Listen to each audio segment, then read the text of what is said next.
Les présidents d'institutions ou leurs représentants effectuent les derniers réglages pour assurer un succès à ces journées portes ouvertes qui débutent ce lundi.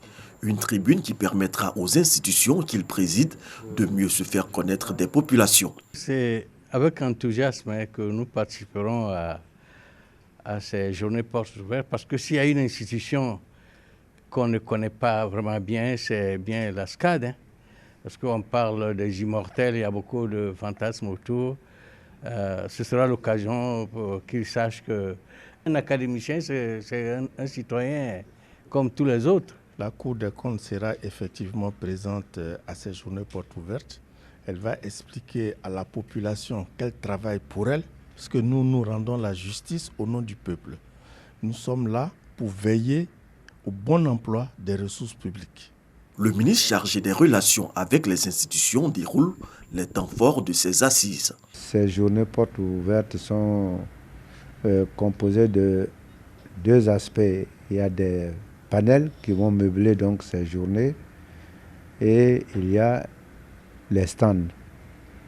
Mais si je veux parler de points forts, c'est l'ouverture de la cérémonie qui sera faite en présence du chef de l'État, qui va donc s'adresser à la nation. Et donc, il va livrer donc un message suffisamment fort pour montrer donc les raisons de son engagement à donner à la Côte d'Ivoire des institutions fortes. Les 12 institutions de la République auront donc 3 jours pour se rapprocher des populations sur le site de l'Hôtel Ivoire à Cocody. Démocratie et gouvernance politique, gestion et gouvernance économique, gestion des entreprises, développement socio-économique, les thématiques au centre de l'atelier d'examen des propositions pour l'élaboration du plan national de gouvernance initié par la Commission nationale du MAWEP, mécanisme africain d'évaluation par les pairs. Le plan national de gouvernance est un outil de gestion et de contrôle de l'action publique souhaité par le président de la République Alassane Ouattara. Les groupes majeurs qui sont parties prenantes du MAEP pour réfléchir, pour proposer tout ce qui pouvait aider le MAEP après le rapport qui a été présenté par le chef de l'État en février dernier. À Bouaké, les autorités administratives, politiques, coutumières, religieuses et les acteurs de la société civile ont fait des propositions et des suggestions pour la mise en place du plan national de gouvernance. Nous sommes revenus aujourd'hui sur instruction du chef de l'État pour recueillir les offres de cette société civile de Bouaké pour améliorer la gouvernance. Créé en 2003, le MAWEP vise à favoriser l'adoption des mesures, normes, pratiques conduisant à la stabilité politique, à la croissance économique, au développement durable et à l'accélération du processus d'intégration économique régionale. En janvier 2015, 35 pays avaient volontairement adhéré au MAWEP, tandis que 17 pays faisaient l'objet d'un examen de leur pairs. La Côte d'Ivoire en est membre depuis 2015. Une nouvelle maternité équipée, une résidence pour la sage-femme.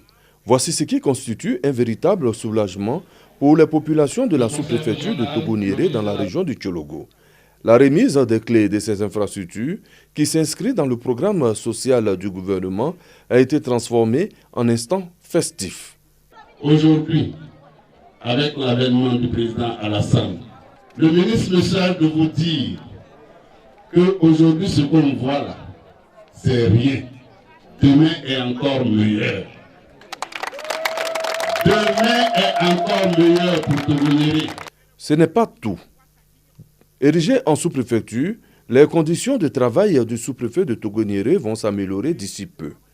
Le représentant du ministre des Affaires présidentielles, Téné Birahima Ouattara, a procédé à la pose de la première pierre des bureaux et de la résidence du sous-préfet. Des réalisations saluées par les ressortissants de cette localité. Aujourd'hui, oui, nous avons une maternité. C'est à la maternité que l'on donne la vie. Fini les longues distances pour les accouchements.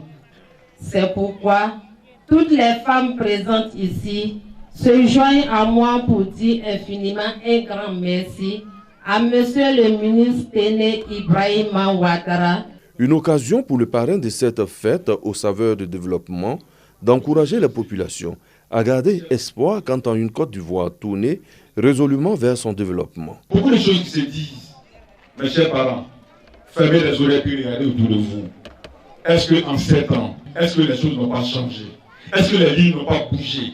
Et comparez ces 7 ans à depuis que la Côte d'Ivoire existe, depuis 1960, vous saurez la vérité.